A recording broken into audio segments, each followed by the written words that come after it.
राधे राधे भक्तजनों, स्वागत है आपका हमारे इस YouTube चैनल पर। भक्तजनों, आज हम समझेंगे पितृदोष क्या है, क्यों लगता है और पितृदोष के लक्षण क्या है। वीडियो में देर नहीं करते हुए मैं आपको पितृदोष के बारे में कुछ चीज़ें बता रहा हूँ कि पितृदोष क्यों लगता है, जिसकी जानकारी अगर आपको रहेगी तो भविष्य में आपको भी पितृदोष नहीं झेलना पड़ेगा, पितृदोष से ग्रसित आप भी नहीं होंगे। और अगर पितृदोष है तो कैसे पता चलेगा कि आपकी ज़िंदगी में पितृदोष लगा हुआ है, इसकी पूरी जानकारी आपको इस वीडियो में मिल जाएगी। तो सबसे पहले आपको मैं बताऊंगा कि पितृदोष क्या है। पितृदोष जो है वो हमारे पूर्वज जो मृत्यु हो जाती है, जिनकी मृत्यु उपरांत जो पितृ की संज्ञा को प्राप्त करते हैं, उनको पितृदोष कहा जाता है। ये पितृ जो हैं ये हमारे और देवता के बीच की कड़ी है। अगर पितृ प्रसन्न होते हैं तो जातक मनुष्य सुखी जीवन जीता है। अगर किसी कारण से अप्रसन्न हो जाते हैं तो मनुष्य को कष्ट झेलना पड़ता है। पितृ या मोक्ष को प्राप्त कर लेते हैं या पितृलोक पर पुनः जन्म लेते हैं। यदि परिवार के सभी पितरों का पुनर्जन्म या मोक्ष हो गया हो तो कुछ समय के लिए परिवार को कोई पितृदोष नहीं लगता है। पितृदोष जो है अपने कर्मों के कारण नहीं होकर के माता पिता या पूर्वजों के कर्मों के कारण भी होते हैं। यह दोष जातक के जन्म कुंडली में विद्यमान होता है, जबकि कर्म जन्म के बाद ही बनते हैं। ये लाइन समझने की बात है कि इंसान जब जन्म लेता है, जन्म के बाद उसके कर्म होते हैं, लेकिन ये जो पितृदोष है ये उसके जन्म लेने के साथ ही कुंडली में विद्यमान रहता है कि इस पे पितृदोष लगा हुआ है। अब एक चीज़ और जानिए, पितृदोष ऐसा दोष है जिसका कारण समझ में नहीं आता है।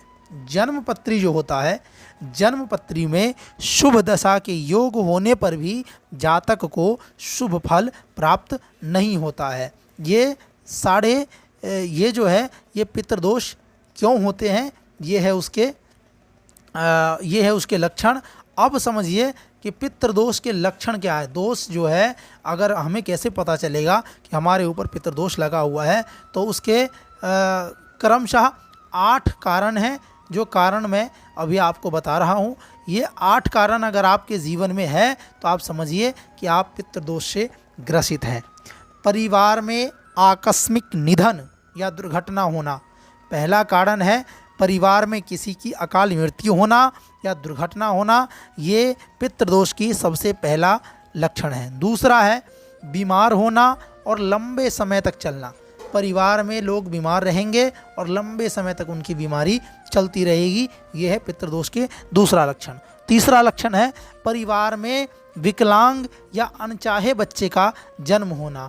मतलब परिवार में अगर कोई संतान जन्म लेता है तो किसी न किसी तरह से वो विकलांग होगा, हैंडीकैप होगा, या अनचाहे मतलब नहीं चाहते हुए भी किसी न किसी कारण से जन्म हो जाएगा।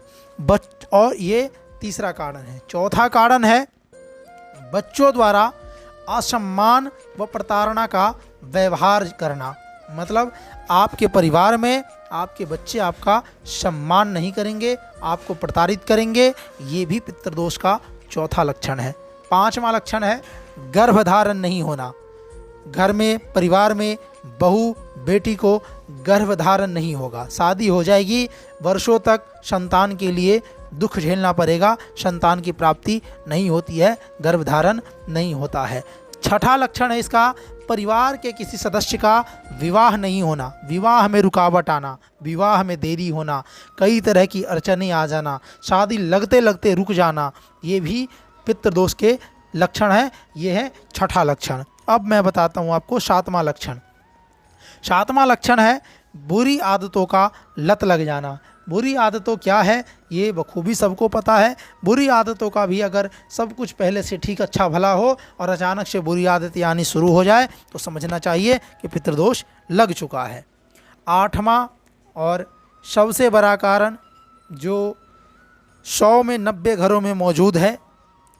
ये कारण सबसे बड़ा कारण है और पितृदोष का सबसे बड़ा पहचान भी है कि परिवार में किसी की बात किसी को अच्छा नहीं लगना और उसी बात को लेकर झगड़ा शुरू हो जाना, ये पितृदोष का सबसे बड़ा कारण है, सबसे बड़ा लक्षण है।